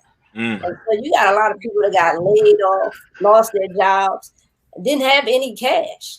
And credit was important because if you didn't have a job and you had good credit, you can go in and you could still survive. Or if you had a savings, if you knew how to budget, if you had, a nest egg. But most people got caught with their pants around their ankles, right? Yeah. So when we talk about credit is important. One of the things that I say is that money is key, but credit holds conversations. And that's the thing that we tend to not understand. We don't understand what type of conversations we should be having and what our money can in fact do for us. And so when you talk about credit, it's the difference in going and buying a $20,000 car and paying $25,000 for it and paying $40,000 for it because your credit is jacked. Yeah. Right? Because they take advantage of you when your credit is poor. They hit you with a higher interest rate. Most definitely. Yeah. Most definitely. And when you talk about, especially within communities of color, the education system has failed us in so many different ways, but it definitely has failed us in the educational system because they didn't teach us about credit. There's so many things that they didn't teach us about. Exactly. They didn't teach us about credit. So we don't understand credit. We don't understand how to manage money because most of us didn't have money. Yeah, yeah. And I'm sorry, D. I know somebody that has a brand new Honda Accord and they're paying like $950 a month for it because their credit was bad, got a high interest rate. But like you said, credit is important. It's going to get you that better deal, or it's going to get you that deal, period. Yes, and listen, if they paying $950 for a Honda Accord, they should have 2 Benz parked in their driveway. Yeah. And that's let me ask you, how do we understand? Right? How do we take a more pragmatic approach to this? Because I think you hit on something I always think about as far as learning about credit. Oftentimes, I think we become reactive. We don't know how credit works until we get in credit trouble, until we get in debt. So if you're speaking to somebody right now who's probably 16, 17, 18, 19, where they're about to go and maybe start exploring their first credit card or something, is there a certain age you should get your first credit card? What should be your first line of credit? Speak on that a little bit. Well, you really having a credit card at a young age is good. My daughter is on a couple of my accounts. Hopefully she's not listening now, but she's on she's on about 3 or 4 of my cards, including my American Express card. And the reason that I did that is because I wanted to begin establishing credit for her, establishing a credit history for her, so that when she goes to establish her own credit, and she's a sophomore in college now, when she goes to establish her own credit, she'll have some type of credit history. So there's nothing wrong with establishing credit early. The problem is we have to know how to use credit. And initially, for me, I tell people, one, when I talk to people, I talk more than just credit. I like to look at finances from a holistic standpoint, right? I like to teach people about budgeting. I like to teach people about, let's fix your credit, but let me also teach you how to maintain it. Let me teach you how to budget, and then let me teach you how to save, because those are things that are important. And I think that everybody should have a credit card, if for nothing else, for emergency purposes. If you have a credit card for emergency purposes, something that you aren't using, when something happens that's unexpected, you have a go-to if you don't have that cash on hand, right? So to answer your question, if you have a 15, 16-year-old, you can, and you have good credit now, and you have a good credit line, you can put your teenager on your account to begin establishing credit for them. And that's what our counterparts do. They start their kids up. By the time they're 18, 19 years old, they have excellent credit. Yeah. Not because they've had a job, but because someone has put them on their trade lines. Yeah. I try to do that. I tried to do it with my nephew, but he started pledging, and I paid for his whole Phi Beta Sigma fraternity on my Amex card. I did it, but then I messed up. I didn't realize, Callie, the one thing I didn't realize, I could put a limit on this credit card. So you don't even have to put a limit on it. What you can do is, and so this is the other thing that people don't understand. People think that if one of the biggest misconceptions is that, and I learned this way, so I learned from the School of Hard Knocks, is that if you have a credit card, you have to use that card every month and then pay on that card. You don't. You can have a card and never touch it, because your credit score, when they're looking at your utilization. So quick example, if you have a credit card with the limit of $100, you shouldn't use no more than $25 of that credit card, right? So that's 25% of that utilization of that card, but you don't have to use anything. So if you're not using that card at all, then that's going to boost your credit score because you have a high utilization. So those are things that you need to put into perspective and need to understand. You don't have to use your card. You don't have to use it every month to pay your Hulu bill, to put gas on, to do any of those things, especially if you're trying to use it. And sometimes we use credit cards to help build people's credit scores. We have them actually go out and get cards to help establish credit history, because that's something that's important that you need. You need a credit history. Is it true that you should never pay it to zero? I'm sorry? Is it true that you should never pay it to a zero balance? No. Okay. You don't have to have any balance on your card at all. Oh, okay. There's nothing wrong with having a zero balance on your card. Actually, that works in your favor. Yeah, I did that. I did it, and my score boosted it. It boosted high up. Another trick I did, Kelly, was like I had a business before, right? And then it was so funny. It was this year, and I used to always buy stuff on my Amex card. And one day I was driving. This is just before COVID just hit. Amex contacted me, since you had a business before. They asked me to get a business credit card, and they put me onto the game. Said use everything on your business card, and you clear up your credit. And my score shot up crazy. I don't think I use everything on a business card. Nothing hits my credit. Yeah, and that's the other thing. We should all have LLCs. Yeah, What you guys are doing, have an LLC, put it under a business. One of the big things, like everybody was upset. Now, let me first say, I'm not a Trump fan, but one of the things that make sure you clarify that. I'm not a Trump fan. However, I looked at it from the perspective that we were so angry with him with the amount of taxes that he paid, and really he just went through and he read it and said, okay, how can I get over? What is it that I can do? And he how to exploit the laws to his he used the laws to his advantage. He exploited. He knew how to exploit loopholes. That's what that's what he does. Yeah. Exactly. Yeah. And so that's why I tell everybody get an LLC, put everything under your business, file taxes under your business, get you a DUNS number, increase your credit score so that then you can have business trade lines. Yeah. Your cousin just asked a good question. Is it worth getting? Oh, I missed it. Is it worth getting a credit card that gives you points or something like that? I got to go back to that offers points. The offers points. Is it worth it getting a credit card that offers points? Yeah, my screen's all over the place. Sorry. It depends. I mean, if you're getting the card just for the points, it depends. What's the interest rate? What's the purpose of the cards? One of the do's and don'ts I tell people right now, especially during the holiday season, if you have a rewards card that has rewards or points, like you said, your American Express card, why not take advantage of it right now and activate it during the holiday season? You're automatically getting 10, 20%, sometimes 25% off of things that you're purchasing when you use that card. The key is is that whatever you put on that card, make sure that you have the money in the account that you can allocate towards that card, and not that you're allocating that money from something else. Because if you're taking money that's allocated from something else, then you don't have that money and you shouldn't be spending it, right? Yeah.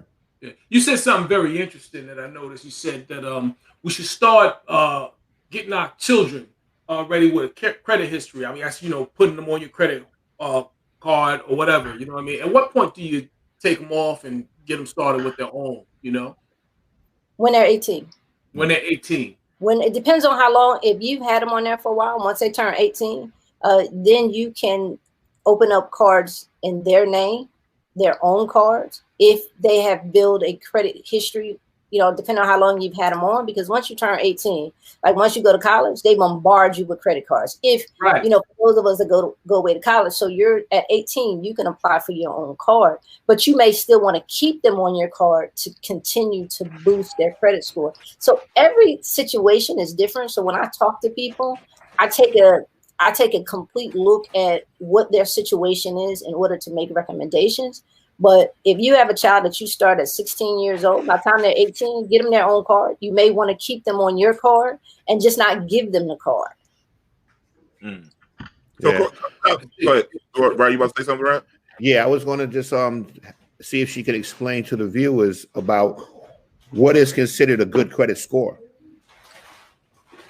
A good credit score by standard is 700, and a great credit score is 800, 850. Wow. So a lot of times we look at a good credit score as being 720 because that's the mark that before COVID you could buy a house. If you had a 720 score, they can get you in a house at a high interest rate, but you could buy a house. And that was kind of like the scale that was used. But now since COVID has hit, that number has increased to 650. But when you look at big lenders like Chase and Wells and Bank of America, they're looking at people to have 700 credit scores, just at the bottom line, 700 credit score and still a high interest rate. So I tell people at least get a 700, but you want to strive for a 750, 800. How many charges? How do charges affect that? Like, you have charge-offs or whatever. How many charge-offs do you need or whatever? Or how's that going to stop you from getting a 700 or getting good credit, Well, if you have a whole lot of charge-offs, write-offs, then that's going to affect your credit negatively because that's going to show a history of you not being fiscally responsible. And so people aren't going to trust you to pay them back their money.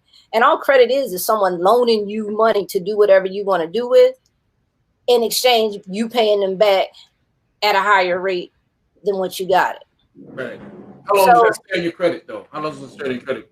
7 years. 7 years. Yeah. So, Kylie, listen. Yes. Go ahead. You say, however. I'm going to ask you a question. However, there are certain situations where you may have charge-offs. You may have different things on your credit that we may be able to get removed. And so I tell everybody that I make no guarantees when I work with people and working with them on their credit.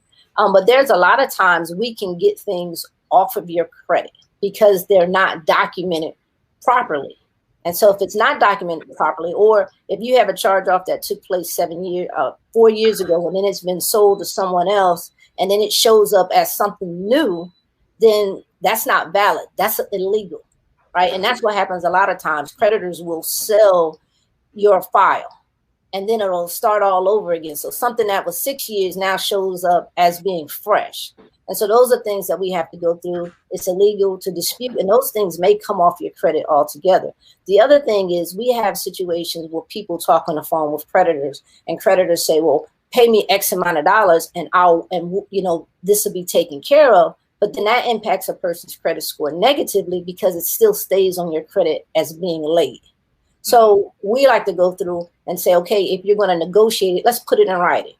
And if I pay you X amount of dollars, then this is going to be taken care of and it's going to come off my credit. So it's not going to continue because it doesn't make any sense for you to pay something and it still impact you negatively, right? Yeah. Yeah. So use go ahead, D. I'm sorry. The question was like, like this is the Black and Latino. We have Black and Latino people in this on this podcast watching. You put stuff in your kids' names when they're young. We put the phone bill, Yeah. Gas bill, light bill. You know how we do as people. Yeah. Now, if I'm a young person, my daddy put the water bill in my name when I was 4. How can I clear that up since daddy never paid the water? We couldn't wash up. You contact somebody like me, and then we'll put something together, and we go through and we prove that you weren't even old enough to have that bill.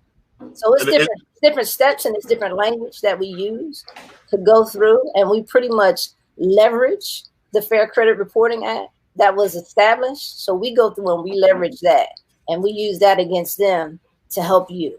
So if you had that situation, and you contact somebody like me, and you let me go in and we look at all of that, and we prove, there's a process, and we go through and we prove that that's not you, and that comes off your credit report.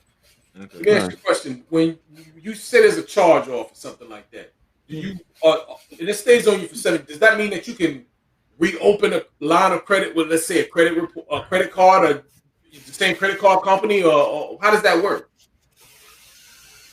So you're saying, for example, if you have, let's just say, Capital One.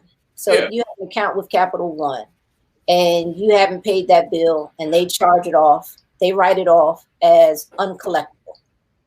So your question is, after 7 years, can I go open an account with Capital One again? Capital One, yeah.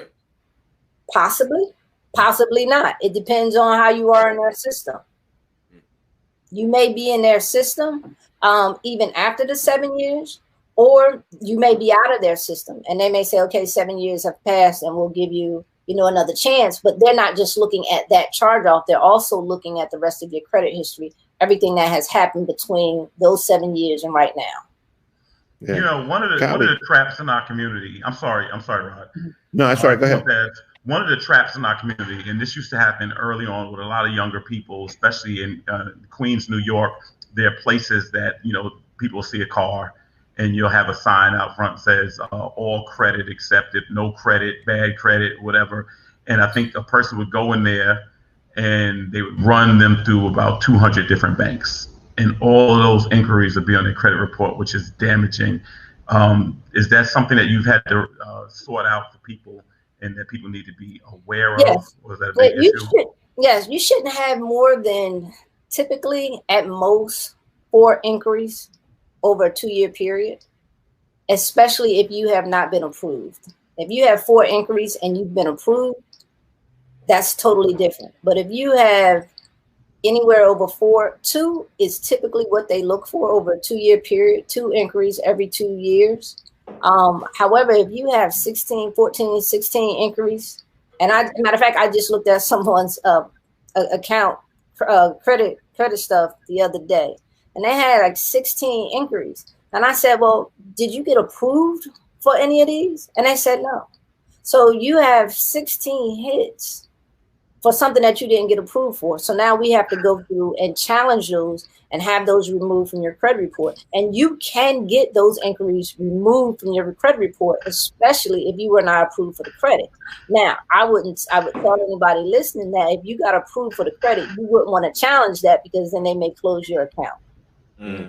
So real quick, somebody in the chat said, not sure if I missed this info, but when it comes to paying down debt, is it beneficial to pay credit cards down to 0 if that's the goal to raise your credit score, to pay down to 0?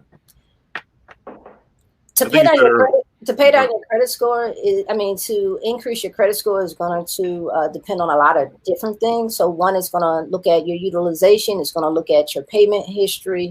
It's going to look at how much your credit line is. So it's a lot of different things. So I would have to say, on a case-by-case basis, paying down your credit, you may have an overall credit limit of $5,000 and you have $1,000 that you're using, then paying down that credit card may not really be a big issue, because that isn't impacting you. The thing that may be impacting you is the late payments. Yeah. So that's a case-by-case basis. Because from me talking to people that I know, I think the most common thing from the people that I talk to is that they have like 30 days late, 60 days late, 90 days late. But it was paid, but it still was late. How difficult is it to get those late negative reports on your credit report? Sometimes it depends on your relationship with that particular vendor. Sometimes we can get those altered depending on how long you've been a customer of that particular vendor. Sometimes you can't. So sometimes we have to look at other ways of boosting your credit score. And that might be increasing your trade lines. That may be, you talked about our target community here, the Black and Latino community. A lot of times we rent, right? We don't own. And so we typically pay our rent on time because we need a roof over our head. So one of the things that we do is that we have the capabilities of going through and doing a thing called Credit My Rent, which we can actually go through and have your on-time rent used to help increase your credit score. Somebody asked the question. Somebody asked the question. Debt to income is a huge factor in scores increase. Yes or no? Could you repeat that? Yeah. Is the debt to income a huge factor in scores increasing, or is that correct? Your debt to credit ratio. Yes. If you owe $100,000 and you only make $80,000, you're using more money. Yeah, debt ratio is too high. Coming in. So yes, you are a huge risk. So that's where that utilization comes in. So if you have a card that's $5,000, and you're using $4,099 of it, yes, you're a huge risk. Nobody's pretty much going to look at giving you additional credit because to them, you're using everything you have. There's no cushion. Well, let me ask you this question. And I wanted to know, because I learned this recently, and I want to make sure I wasn't giving erroneous information. I paid off a car in July, and someone told me that your score may dip a little bit. Somebody said, you need an installment loan. My understanding now is you need different types of loans, that they look at credit history, the age of loans, different types of loans. So I thought it was just credit was just one slate, but actually it looks like there's different things that they look at on your credit report. Can you speak on that a little bit, or was I giving erroneous information? Yeah, credit history is very important. And that's what I was talking about when we saying about opening credit lines for your teenagers, because it's showing a credit history. So for instance, when a person buys a house, when that house is paid, when you're paying on that house, it'll show how long you're paying on that house. So that's credit history. So it says, okay, this person can be trusted because they're paying this amount over this amount of time. Paying off your car isn't so much a bad thing, especially if you paid it off and you paid it off on time, because it's saying, okay, you've been paying this loan for 4, 5, 6 years, right? You've been paying on time. So you're seen as a good risk, not a negative risk. So then if you go back and then you buy another car, it's showing that history. And what they're looking to see is that history positive? Is this a person that we can trust with our money? Are we going to get our money back? Are we going to have to go take that car? What's the risk factor? And that's really what your credit score is. They're looking at what's the risk factor. Let me ask you a question, Kylie. How does when a person files for bankruptcy, how does that affect the credit? How can they come back from bankruptcy? And what's the benefits of filing for bankruptcy also? Well, I'm not a bankruptcy attorney. So I cannot tell you the benefits of that. But bankruptcy does stay, bankruptcy, foreclosure, those are things that stay on your credit for 7 years. Okay. However, once again, there can be some circumstances that you may have that you can actually go in and have those removed. Okay. How does student loans affect? Yeah. No, Derek, go ahead. Yeah, how do student loans affect your credit? Because I understand that they're not able to be discharged or whatever in bankruptcy. Okay, so typically you cannot get student loans off your credit, but one of the things that you can do is you can begin to consolidate. You can look at consolidating those loans. You can look at working out different arrangements with the companies where you can make payments that are favorable to you, that you can make on time. And then that begins to enhance your credit. And in doing so, you can negotiate it in such a way where the negative impact of not paying your student loan can be removed from your credit report after, say, maybe you pay your loan for 6 months on time. Then the agreement may be that company then removes the negative payments off of your credit report, which will then increase your credit score. So real quick, it was a question about Capital One. It's a long question. Got to go through it. Did anybody see it from Monique? I know I used a Capital One card, and then it posted. I paid it off. Okay, thank you, producer Jamie. Put it right there. See, we got the best producer in the world. I had to look through the chats. Okay, sorry about that. Yes. So that's the thing. So depending on what day your bill is paid or what day they report, if you pay it the day before they report, so say you pay it, say you use $100 and you pay that $100 a day before they report. If you find out their reporting date, then it doesn't impact your credit score negatively, right? But if you pay it a day after they reported it, then you may see a dip in your credit score because they're reporting your credit utilization. You've used more of that capital. Does that make sense? Yes, it makes sense to me. Yeah, and the rewards. I have a Capital Reward. I have a Capital One card, and I use the rewards. Like I'll let it build up, and I'll take it and I use it to make my payments towards my card. Yeah.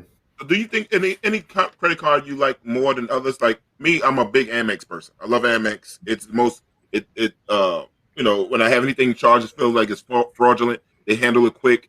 I like Chase also, and Discover has no yearly fees. So those are my three favorite of all cards. You have any favorites?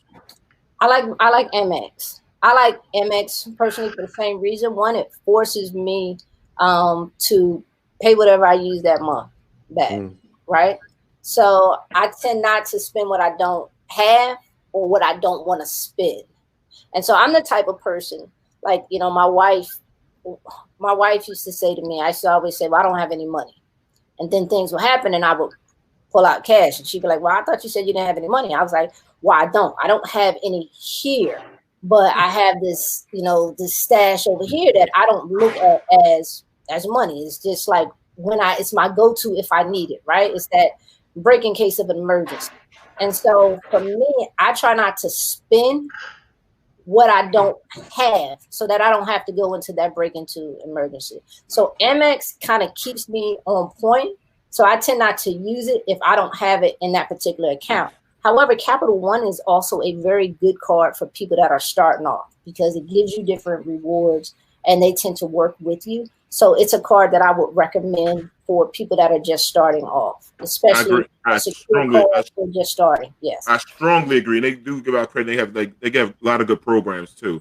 Somebody just wrote. Oh shoot! Damn, these things popping up so fast. Hold on one second. Good information. Private loan will read as a positive mark on my credit score in a long time. Okay. So Amira, I hope I'm saying your name right. Hopefully the agreement that you did was not done over the telephone. It was something that was done in writing. And when it was negotiated, the terms that was negotiated indicate that this would come off of your credit report. If not, then you probably have paid it off and it may or may not impact your credit score because it was not properly negotiated. That's good. Well, this one thing I love with Let's Chop It Up. Well, we get the education going on. We have some fun and jokes. That's the point. This is what I love. This is like real barbershop talk for everybody to know. That's how the guys chop it up in the shop and stuff like that. Intellectual barbershop talk. I got into this. Just because I'm by nature. I believe in mentoring people and I believe in teaching people. And I began working with family to get my family's credit up to put them in a position to be able to do things. And then so, I always tell people to stop giving away everything. And when you make people pay for it, they respect it more. And so being retired now, this is kind of it's my way of giving back, but it's also my way of making you value and teaching you, like I said, not just getting your credit right, but helping you to maintain it and helping you to understand it. Callie, I want to ask this question, not so much what you charge, but how do you charge? When people go to get someone to work on their credit, because you hear people say you could do it yourself, but if someone's going to pay, what are they paying for? Is it per deletion or attempt? How does that work? Okay, so the platform, I use a platform that charges by the month, and it's $89 a month. But to start people, we start with about $188 a month. And what that does is it gives you a portal, and in that portal you get a lot of different things. So you get access to wills and trusts. So within our community, a lot of times we don't write wills, right? And so this gives you the ability to write wills. It also gives you a platform on there where I can go on with you and we can go through and create a budget. We can also create a debt repayment plan where you can go in there and put your debt in there. We can go through and analyze what your debt is. And so it gives you access to see what's going on. It also does the credit monitoring, which a lot of times people charge additionally. It does the identity theft, which people charge additionally, which we don't. And then when we go through and initially do your credit, we take everything at once. We challenge everything. So we don't say you have 18 things on your report for each agency. And we do 18 different letters for each agency. We go in and we take everything. Within 48 hours, we provide you with everything that's needed to send to all 3 credit unions. And we challenge all of those things at once. Because sometimes, even though things are valid, if they're on there incorrectly, if they can't validate it, then it has to come off. So it's a part of the process is making them say to me, yes, this is your account. This is late. This is why it's late. And here's all the documentation. So we're making them prove to us that this does belong to me and this does belong on this report. And if it doesn't, then it has to come off. What's the biggest increase you've seen?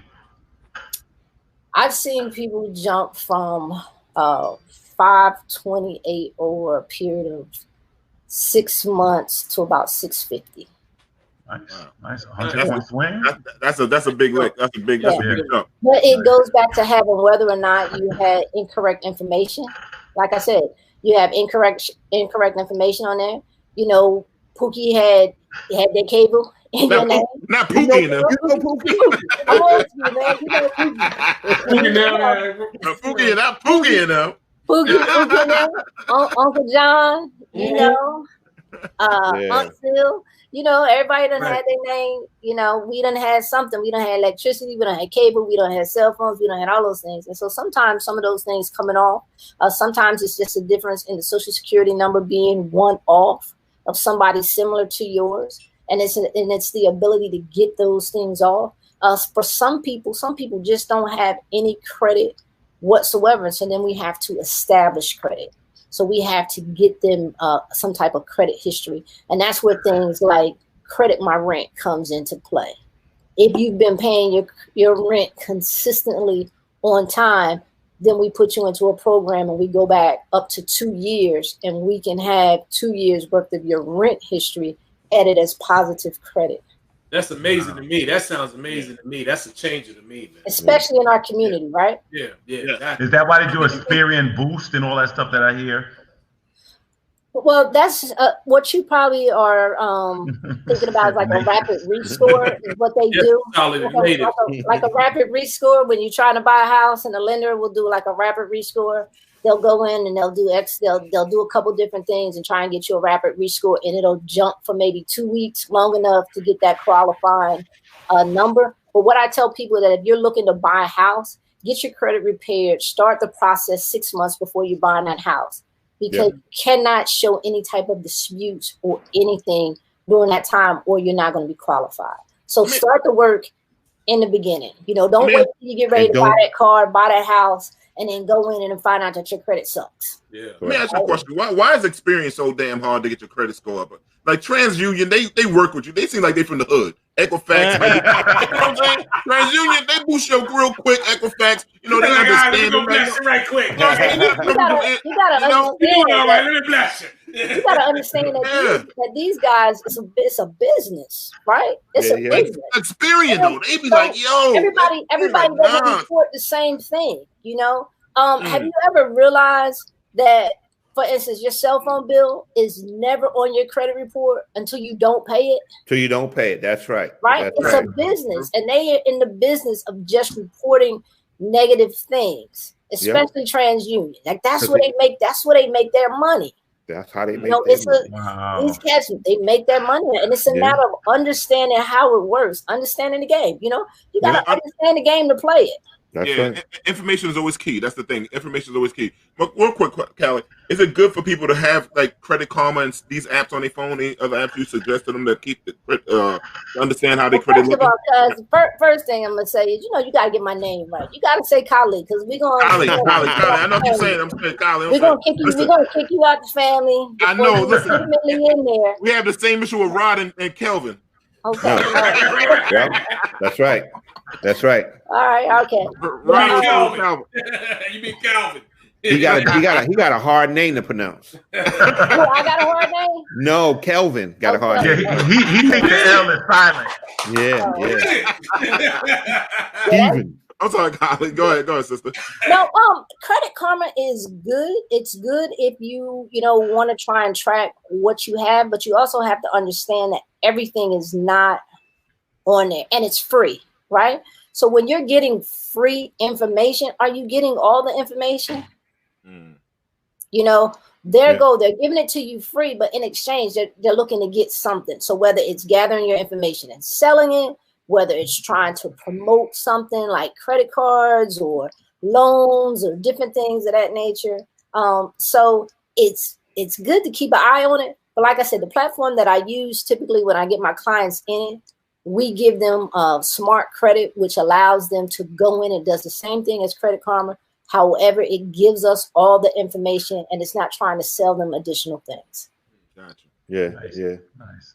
All right. So how can people find you? If they want to use your services, do you have a website you can promote for us and everything? How can we get your information? Well, I have a first of all, I'm on Instagram and Facebook at Credit Sense, CREDIT Sense, CENTS, like money, sense. Credit Sense on Facebook and Instagram. You can text me at 813-434-0755 or call, leave a message, and we can set up a free assessment. You can also go to my link tree at Credit Sense, one word, CREDITCENTS, and you can schedule a free consultation there. You can also find out about our credit counseling and financial counseling program. Like I said, I don't just deal with people to restore their credit. I also work with people to establish credit, also to help them. I have some people that have like 720 scores that just say, hey, I need better help budgeting and learning how to understand and manage my finances. So I do that as well. Well, good. You gave me your phone number like Mike Jones. Told him to text you. I'm like, Mike Jones. Listen, it's a business line, so the business line, it goes straight to my email, my notifications. So. And look at that's how you write off that. Look at that LLC, writing off them taxes for them taxes in business. That's right. Everybody should have one. And I work with a group of tax professionals and realtors and lenders. We work together to try to get everybody qualified. And I definitely like to work with tax professionals that specialize in business tax, because when we go out to the H&R blocks and the Liberty taxes, we don't always get the qualifications or not the qualifications, but we don't always get the write-offs that we qualify for. So one last one. Somebody wants to know who's your favorite family member? I have a couple of them. Oh, okay. But Pookie. Gotta say Pookie. Everybody got a Pookie. But I will tell you what. I got this one family member that makes these masks since COVID hit that I love. Miss Sally, and I will say that she's my favorite mask maker. If I wore turbans, I'd be all over. But she's my favorite mask maker. Yo, sister, listen, thank you so much for coming on, man.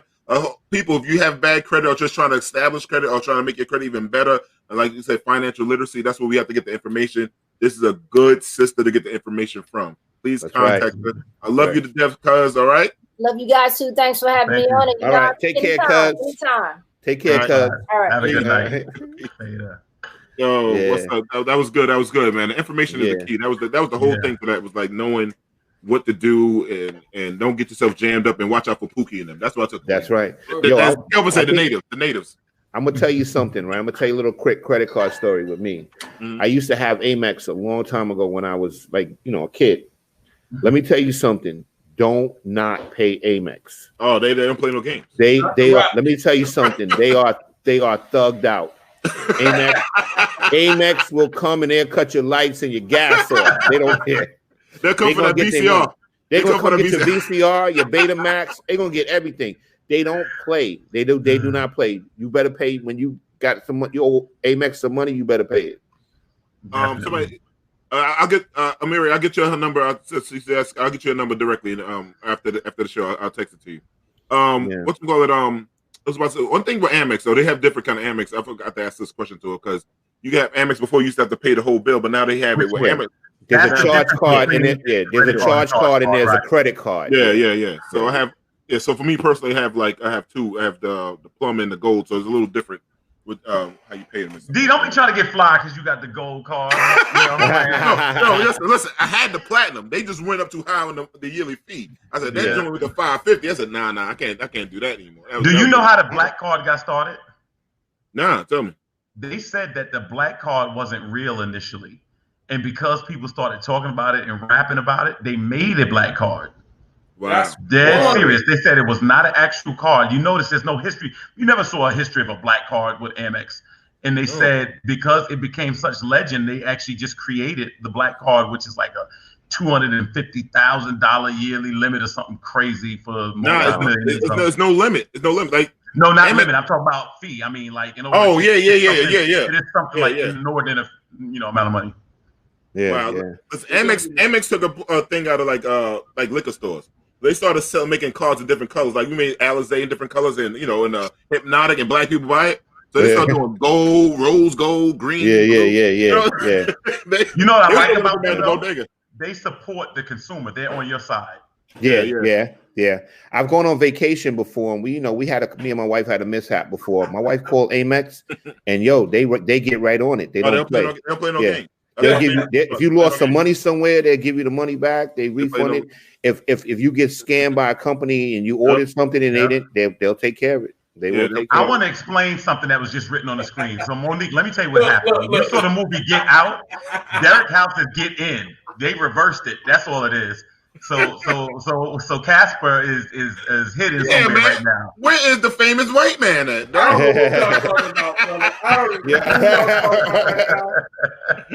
I think Derek locked his door. Derek locked his door. He's not coming out from 7 to 9. First of all, let me say this. I want to just say this, and this is not to anybody in particular. I've noticed certain people's significant others picture on this show, and all I'll say is there's guys on this show that really did well for themselves. They did a lot better for themselves. I'm not saying people's names. Thank you, brother. There's dudes on this show that shout out to my wife who's in the comments. Like really, I can't fun. I just want to say that. I want to ask them off air how they pulled it off, but they did. So that's all I want to say. Hey, listen, we 6-figure guys, man. That's how you get women now. Hey, listen, listen. I pay to keep her. I just cut a check. And I want everybody to know. I ain't working earlier. I'm on the ugly dude. Earlier, we're gonna revisit the dude earlier, Strange. We're gonna revisit him earlier. His comments that he made about women. Yeah, we're gonna revisit Juicy, we didn't have time. Yeah. We didn't have time, but we got something for him. And Monique, we love you too.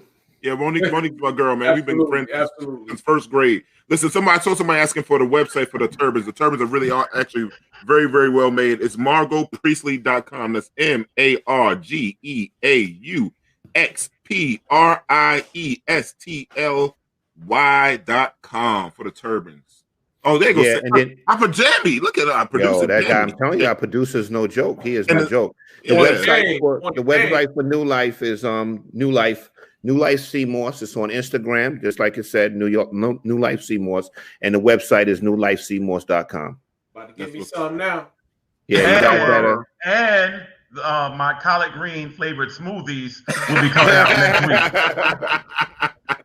week. Yo, listen, they make you go to the bathroom, collard green smoothies, man. They laugh at kale.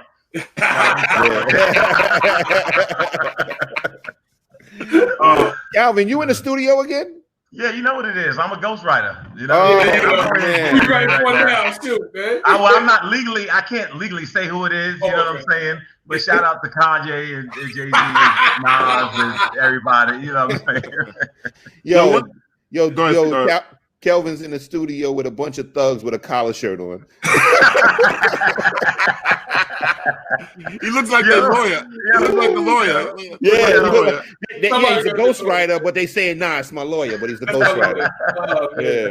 Yo, listen, I was thinking about this, right? For all the people that support us, and we always talk about like supporting, we credit stuff. If anybody has a business next week, I would love to see if we can try to get you guys on the show and to bring in this guest, like to sell your products. So we got holidays coming up. If we're gonna spend that money, let's spend the money amongst one another, right? Correct. So we got you know saying I know some of us celebrate Kwanzaa. If we can't make it, we could just buy from one another. I think it's the same thing, like, on those principles. So if you have anything, get in contact with us, Sam, myself. Jamie, myself, Rodney, Derek, or Kelvin, and please let us know because we love to have you go on the show, promote. We want to get with our viewers. You guys are really rocking out with us and supporting us. So we want to support you guys back with anything that you do. If you making, you know what I'm saying, anything you making, man. Let's get that collective economics, man. Let's get that together, man. That's right. And if you got some items, like as you see, D wore the head wrap today. So if you guys got any dresses or any skirts, send those to D too. Listen, I ain't gonna go that far. I may wear one of them lace front. Wigs. I want somebody to send you a mini. I want somebody to send you a mini skirt. All right, look. See, Reese just asked it as long as you're there again. All right, check this out. I'm gonna tell you this. 2021, I'm about to get fly. I just started off like this. You know what I'm saying? Just keep the expectation low. And when the calendar changed, I'm about to get fly. I'm telling y'all. New year, new Kelvin. No doubt. Yeah. Listen, bro, this was another great show, man. This was fun, man. And I love you guys to death, man. Love you too, brother. I will see y'all this week. Brother. All right. Be safe, be blessed, be strong, baby. Thank those guests. Thanks for the guests. Oh, listen, I want that coquito. Elisa Garcia, I want that coquito. The coquito. Who got the coquito? Listen, who makes the best? Puerto Ricans, Dominicans, or the Haitians when they make the cremas? Yo, Haitians make coquito? Yes, it's called cremas. I'm gonna roll my tongue right. I never knew that. I never knew that. Oh yeah, I had them all, baby. It don't agree with me because I don't be around me when I drink this stuff. Oh, you know you I know you tearing it up. Yeah. Oh, let her go through you, brother. Give you the win. Terrible. All right, baby. All right, brothers. I love you guys, man. Peace. Come on, brothers, man. Be good. Peace, everybody. Peace.